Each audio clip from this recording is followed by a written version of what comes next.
Hi guys, welcome back to my channel. Today I'm going to show you how you can configure nearby sharing feature on Windows 11. So you can rename, you can configure the device that can receive or send files on Windows 11.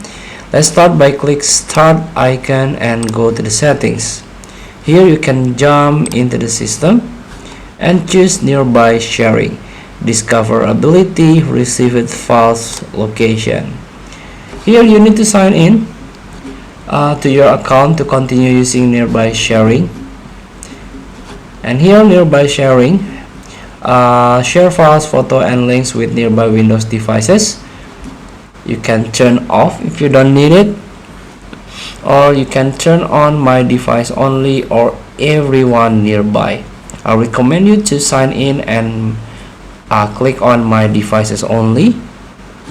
And here you can change save file location or save files I received to. By default is a download folder, and your device is discoverable as blah blah blah. You can rename it. Your device will use this name when it's discoverable using nearby sharing.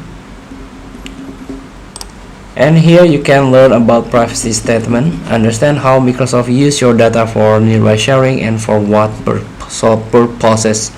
So feel free to try. Thank you for watching. Don't forget to comment, like, and subscribe. Also click the button below. See you in the next